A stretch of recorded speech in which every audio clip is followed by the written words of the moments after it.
Hello dear students. तो आज के वीडियो में अपन बात करने वाले हैं वो 3 फैक्टर्स जो डिटरमाइन करते हैं कि आपका आईआईटी में सिलेक्शन होगा कि नहीं। ठीक है यार, पिछले 4 साल से मैं आईआईटी जेईई के लिए मैथ्स पढ़ा रहा हूँ। ठीक है, और जो चीज़ें मैंने फील की हैं कि जो सबसे ज़्यादा इंपॉर्टेंट है किसी बच्चे के सिलेक्शन के लिए, मैं वो चीज़ आपके साथ शेयर करने वाला हूँ। ठीक है, तो सबसे पहली चीज़ जो मुझे लगता है, ठीक है, कंटेंट। जो कंटेंट आपको डिलीवर हो रहा है वो बहुत ज़्यादा मैटर करता है। ठीक है, सिंस कि आप 3 एक ऐसे सब्जेक्ट्स पढ़ रहे हो, मैथ्स, फिजिक्स और केमिस्ट्री, जो कि इतना ज़्यादा कॉन्सेप्चुअल लेवल पे पढ़ना पड़ता है। क्योंकि देखो आईआईटी जेईई जो है पूरा एप्लीकेशन पार्ट को टेस्ट करता है। ठीक है, तो कई बार क्या होता है, सिर्फ थ्योरी पढ़ने से अपना काम होता नहीं ऑब्वियसली इसमें, है ना।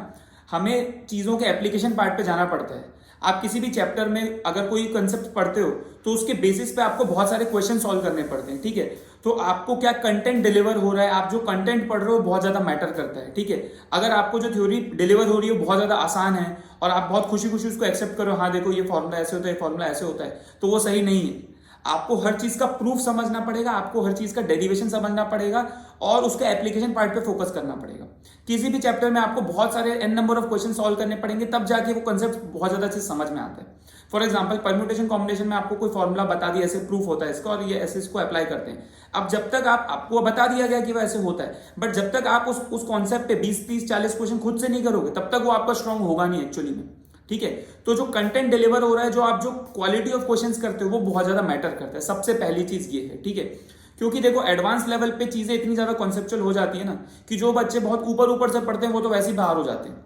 मतलब मैं आपको बताऊंगा, 10 लाख बच्चे आईआईटी जेईई का पेपर देते हैं। ठीक है, अपन जानते हैं 2 से 2.5 लाख बच्चे एडवांस के लिए सेलेक्ट होते हैं। आजकल 2,40,000 बच्चे एडवांस के लिए सेलेक्ट हो रहे हैं।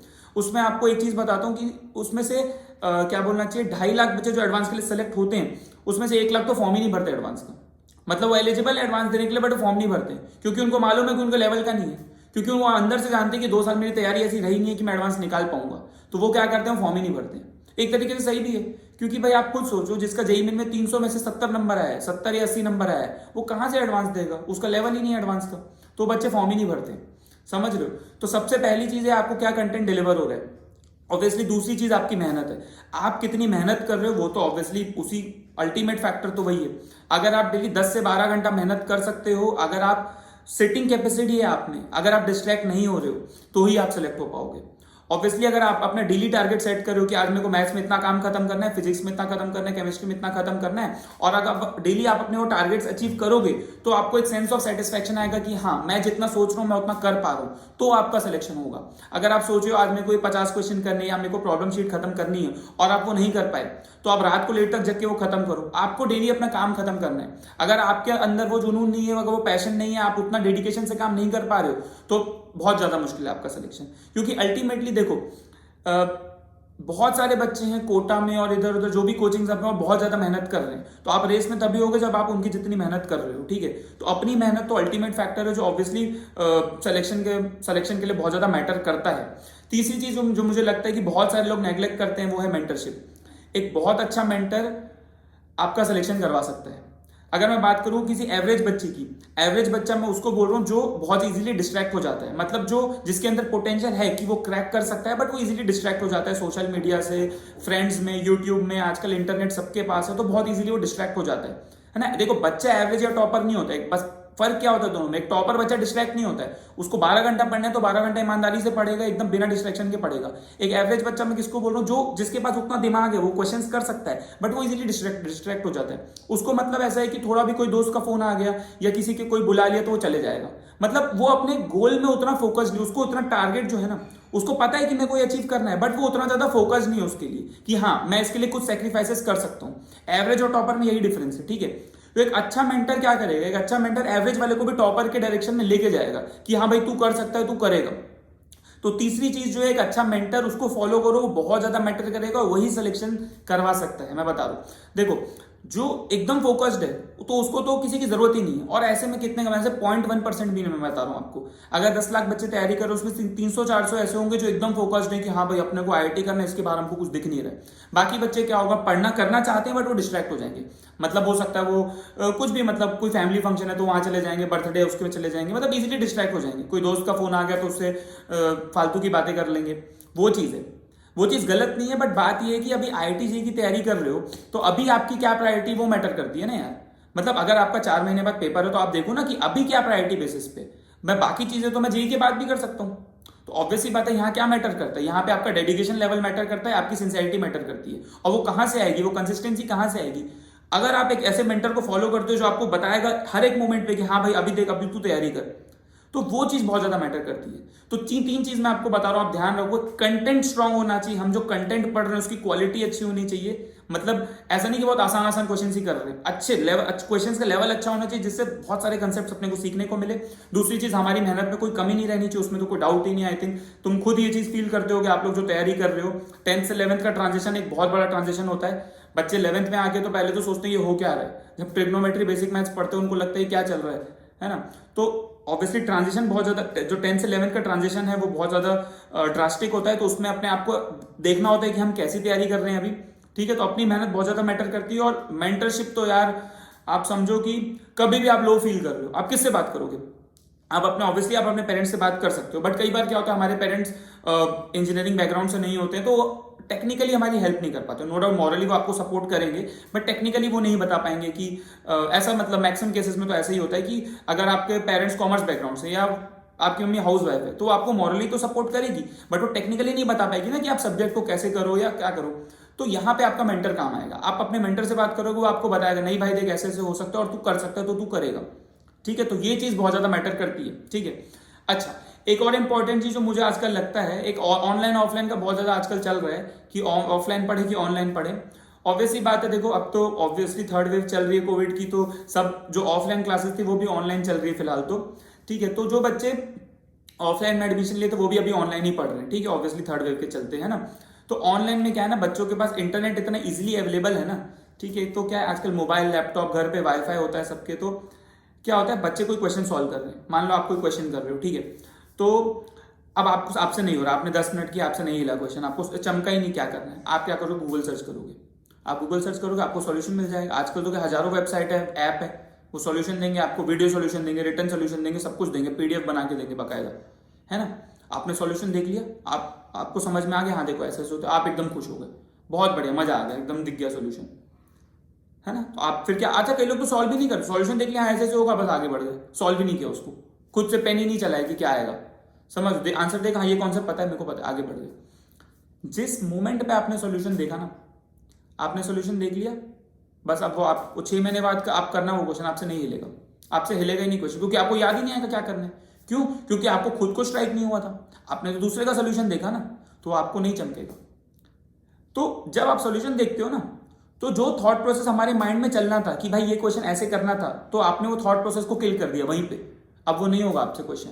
तो सॉल्यूशन देखने वाली जो हैबिट है, वो सबसे सबसे बुरी आदत है, उससे सिलेक्शन कभी नहीं हो, दुनिया की कोई ताकत सिलेक्शन नहीं करा सकती। अगर आपकी ये हैबिट है कि आप हर एक क्वेश्चन का सॉल्यूशन गूगल पे सर्च करते हो, तो वो हो ही नहीं सकता, आपका सिलेक्शन कोई नहीं करवा सकता। अच्छा, अब बात ये आती है सर नहीं हुआ तो कहाँ करें, कैसे सॉल्व करें। अब क्लास में डाउट पूछो, तो आपका जो भी आपका टीचर है जो आपको पढ़ा रहा है, आपको हिंट देगा कि भाई देखो ऐसे ऐसे करना है, ये अप्रोच है, ये कॉन्सेप्ट यूज हो रहा है। फिजिक्स का क्वेश्चन है, मान लो एनर्जी कंजर्वेशन लग रहा है, मोमेंटम कंजर्वेशन लग रहा है। मैथ्स का कोई क्वेश्चन, ये इक्वेशन यूज करना है, ये वाली थ्योरी यूज होगी, तो आप हिंट लेके सॉल्व करो ना उसको, समझ रहे हो। और इंपॉर्टेंट, क्योंकि देखो उससे क्या होगा ना, आपने जो थ्योरी पढ़ी है उसके बेसिस पे कैसे सॉल्व करोगे वो मैटर करता है, समझ लो। वो सॉल्यूशन देगा, समझ में तो आ जाएगा, बट वो चीज यूजफुल नहीं है, वो बिल्कुल यूजफुल नहीं है, मैं आपको बता रहा हूँ। क्योंकि आप देख लो यार, आजकल इतने सारे ऐप है, मैं किसी ऐप का नाम नहीं ले रहा हूँ, जो सोल्यूशन देते हैं उसमें कितने लाखों हजारों लाखों व्यूज होते हैं, समझ लो। आजकल यूट्यूब पे जो आजकल जो कंटेंट आ रहा है जेई नीट का, उस पर लाखों व्यूज आ रहे हैं, ठीक है। अब मुझे एक बात बताओ, मान लो जेई को 10 लाख बच्चे, 8-10 लाख जितने बच्चे जेई देते हैं, ठीक है। जेई की कट ऑफ क्या जा रही है एडवांस पे, एडवांस में सिलेक्शन की कट ऑफ क्या होती है, आउट ऑफ 300 80 to 90 जा रही है कट ऑफ, और कट ऑफ इतनी कम है। अब लोग क्या बोल रहे हैं, यूट्यूब से वीडियो देख के सिलेक्शन हो जाएगा। अरे कहां से सिलेक्शन हो जाएगा भाई, सिलेक्शन कब होगा, वीडियो देख लिया, कंटेंट मिल गया, ठीक है।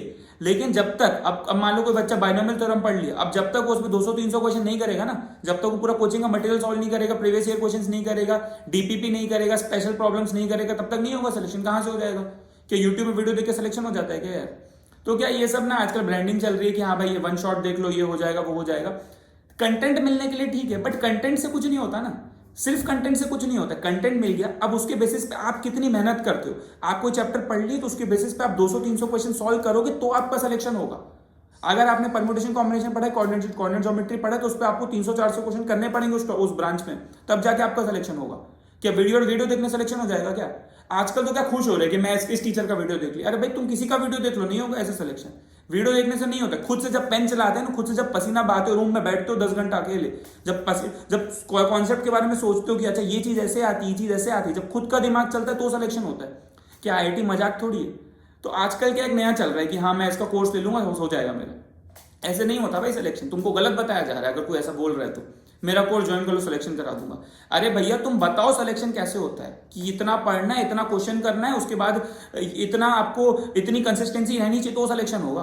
कोई वीडियो देखने से सिलेक्शन नहीं होता, सिलेक्शन होता है अपने अंदर से। क्योंकि IIT JEE की तैयारी एक तपस्या है, वो अपने अंदर से आएगा तो होगा। समझ रहे हो बात। अगर आप यार सिंपल सी बात है, जो कंसिस्टेंट है वही सिलेक्ट हो सकता है। जो 2 साल मेहनत करेगा 11th 12th कंसिस्टेंटली, वो सिलेक्ट होगा। जो डिस्ट्रैक्ट हो जाएगा, अरे मेरा बोर्ड एग्जाम है, मेरे को बोर्ड का पेपर लिखना है, वो कहां से सिलेक्ट होगा। दुनिया कोई ताकत उसका सिलेक्शन नहीं करा सकती। जिसको ये चिंता है कि मेरा बोर्ड का भी पेपर है तो ना मैंने अब उसका टेस्ट भी है JEE का, वो छोड़ दिया, बोर्ड का पढ़ रहा है। अब बोर्ड के नंबर से क्या होगा, कुछ नहीं होगा। लेके घूमना, कोई कौन सा कॉलेज एडमिशन देगा बोर्ड के नंबर पे, कोई नहीं देगा। ऑब्वियसली बात है, IITs NITs में तुम NITs IIITs में JEE मेन के थ्रू होगा, IITs में एडवांस के थ्रू होगा, IISc वगैरह ये सब KVPY के थ्रू भी होता है। तो बोर्ड के बेसिस पे कौन नंबर देगा तुमको, कोई नंबर नहीं देगा। तो एक तो 12th बोर्ड का अलग हुआ बना हुआ है कि 12th बोर्ड है। अरे 12th बोर्ड क्या है, कुछ नहीं है। 12th बोर्ड एक 75% आना चाहिए बस, उससे ज्यादा कुछ नहीं है। ये मैं अपने एक्सपीरियंस से बता रहा हूँ, क्योंकि देखो मैं बिट्स पिलानी से पढ़ा हूँ, मेरे से आज तक कोई 12th के मार्क्स नहीं पूछा है। क्यों पूछेगा भाई, आप एक अच्छे लेवल, आपने प्रूव कर दिया ना, आपने प्रूव कर लिया कि मैं ये उखाड़ सकता हूँ, आपने उखाड़ दिया, तो बस अब आपको कोई क्यों पूछेगा कि आपके 12th में नंबर कितने आए थे। नहीं मैटर करता, कोई मैटर नहीं करता है। तो ये तो एक अलग ट्रेंड चल रहा है 12th के नंबर। अरे भाई 12th के नंबर को कोई पूछेगा भी नहीं, घर में फ्रेम करके रखोगे ना, कोई उसको फेंक दो, उसको कुछ मतलब नहीं उसका। समझ लो भाई, कॉम्पिटेटिव एग्जाम की वैल्यू है। क्यों 10 लाख बच्चे JEE दे रहे हैं, क्यों 16 लाख बच्चे 17 लाख बच्चे नीट दे रहे हैं। अरे भाई कॉम्पिटेटिव एग्जाम की वैल्यू है, गवर्नमेंट कॉलेज में जाने की वैल्यू है। वहां जो एटमॉस्फेयर होता है, वहां जो अपॉर्चुनिटीज मिलती है। गवर्नमेंट कॉलेज की फीस कितनी कम होती है, प्राइवेट कॉलेज वाले इंजीनियरिंग में आपसे 25-30 लाख रुपए ले लेगा। आप IITs में जाओगे आपके 8 लाख में इंजीनियरिंग हो जाएगी। तो ऑब्वियसली बात है, गवर्नमेंट कॉलेज की वैल्यू, तभी तो बच्चे फॉर्म भर रहे हैं। तो उस चीज को समझो ना। तो यार ये ना एक बहुत आजकल पता नहीं, मतलब मुझे समझ नहीं आ रहा। आजकल तो लोग YouTube पे भी मतलब बोर्ड एग्जाम का पढ़ाने के लिए अलग चैनल बना रहे हैं, ये कर रहे हैं, वो कर रहे हैं, अलग ही दुनिया चल रही है। मतलब बच्चा बोर्ड एग्जाम में पढ़ के क्या कर लेगा, कुछ नहीं कर पाएगा। आ गया 99% आ गया CBSE में, क्या करोगे, अचार डालोगे उसका, कोई मतलब नहीं 99% का। अरे भाई 99% वाले को बोलो भाई, कोई कॉलेज में कौन एडमिशन देगा। समझ रहे हो। मैं इंजीनियरिंग के लिए बात करूं, जो IIT जो बेसिकली इंजीनियरिंग करना चाहते हैं, इंजीनियरिंग की देखो वैल्यू इंडिया में तभी जब आप टॉप कॉलेज से पढ़ोगे। आप IITs NITs IIITs bits Pilani यहां से पढ़ो तो ही वैल्यू है, अदरवाइज पढ़ने की कोई वैल्यू नहीं इंजीनियरिंग की। नो डाउट प्राइवेट कॉलेज से एक बच्चा अच्छा कर रहे हैं, ऐसा नहीं, बट कितने होते हैं। अगर किसी प्राइवेट कॉलेज में 3-4 हजार एडमिशन हुए तो उसमें से कितने अच्छे करते हैं, 30-40 वही टॉप में जाते हैं। बाकी तो वही TCS इन्फोसिस में 3-4 लाख की जॉब लेके बैठे रहते हैं। अब तुम खुद सोचो कि तो इंजीनियरिंग किसी का 25 लाख रुपए लग गया, उसकी 3-4 लाख की जॉब लग रही, क्या मतलब। वो उसकी फीस ही 10 साल में निकलेगी इंजीनियरिंग की, तो कोई मतलब ही नहीं हुआ इंजीनियरिंग करने का। सिर्फ फाइनेंशियल टर्म्स में बात नहीं करो, बट बात ये है कि यार ऑब्वियसली सबके पेरेंट्स इतना अफोर्ड नहीं कर सकते ना। अगर आपके पेरेंट्स आप पे खर्चा कर रहे हैं कि भाई आप इंजीनियरिंग करोगे, तो वो कुछ एक्सपेक्ट भी करते हैं ना कि बच्चा थोड़ा सा फाइनेंशियली स्ट्रांग हो जाएगा। अगर आप वो नहीं हो रहा तो मतलब ही नहीं कुछ इंजीनियरिंग करने का, आप खुद सोचो। समझ रहे हो क्या। तो यार ये चीज है, मतलब आजकल मतलब पता नहीं, आजकल के एक तो जो जनरेशन आ रही है, मुझे नहीं पता कि वो मेंटली उतनी स्ट्रांग है कि नहीं। और वो मुझे ऐसा फील होता है कि मेंटली उतनी स्ट्रांग नहीं है, बहुत इजीली डिस्ट्रैक्ट होती है। मेरे वीडियो बनाने का पर्पस ये है कि जितने ज्यादा स्टूडेंट्स का मैं भला कर सकता हूं मैं तो बता दूंगा। देखो भाई अपने एक्सपीरियंस से मैं ऐसा बता सकता हूँ, खुद से मेहनत करोगे 10 से 12 घंटे पढ़ोगे तो ही सिलेक्शन होगा, नहीं तो नहीं हो सकता सिलेक्शन। समझ रहे हो मेरी बात। तो क्वेश्चंस करने, थ्योरी पढ़ के सिर्फ सिलेक्शन हो ही नहीं सकता। आपको हर चैप्टर पे बहुत क्वेश्चंस करने पड़ेंगे। जब तक क्वेश्चन नहीं करोगे तब तक थ्योरी स्ट्रांग हो ही नहीं सकती, कोई नहीं करवा सकता। सिर्फ आपको बता दी इक्वेशन ऑफ टेंजेंट ऐसा, इक्वेशन ऑफ नॉर्मल ऐसा पैराबोला में, तो बस हो जाएंगे क्या क्वेश्चन। भाई उस पर क्वेश्चन करने पड़ेंगे, उसको समझ रहे हो। जितनी बार लिखोगे ना उस चीज को, वो याद होगा। अल्टीमेटली एग्जाम में होना चाहिए, आज पढ़ा 2 साल बाद याद रहना चाहिए। याद कब रहेगा, जब उस चैप्टर पे 200-300 क्वेश्चन सॉल्व किए तब याद रहेगा। तुम आप सोचो मैं प्रॉब्लम सॉल्विंग पे इतना क्यों फोकस कर रहा हूँ, क्योंकि वो चीज एक्चुअली में मैटर करती है। मैं बता रहा हूँ आपको, मैं 4 साल से पढ़ा हूँ, मैं ये जानता हूँ कि प्रॉब्लम सॉल्विंग से ही सिलेक्शन होगा। ये तो आप लिख के दे रहा हूँ मैं आपको, और कहीं से सिलेक्शन नहीं हो सकता। आप ऑब्वियसली एक बार कंटेंट मिल जाए, उसके बाद प्रॉब्लम सॉल्व करो, दबा के प्रॉब्लम सॉल्व करो, तब जाके सिलेक्शन होगा। मैं गारंटी दे रहा हूँ आपको। अगर आपको लगता है कि ये वीडियो से आपको फायदा होता है तो जितना शेयर कर सकते हो कर लो, या मेरे चैनल को सब्सक्राइब करो। ऐसे ऐसे वीडियो बताऊंगा ना आपको, मैक्सिमम चीजें जो मैं फील कर सकता हूं, मैं खुद JEE की तैयारी की हूं, मैं बिट्स पिलानी से पढ़ा हूं, जो मुझे लगता है कि हेल्पफुल होता है कि JEE के सिलेक्शन में मैं आपको बताऊंगा। आप टेंशन मत लो। आपको किसी टॉपिक पे वीडियो चाहिए क्या, मतलब कोई भी दिक्कत आ रही है आप मेरे को कमेंट में बताओ, डेफिनेटली मैं उस पर वीडियो बनाऊंगा। तब तक तो यार तैयारी करो, एकदम बिंदास पढ़ो, मजे से पढ़ो। All the best.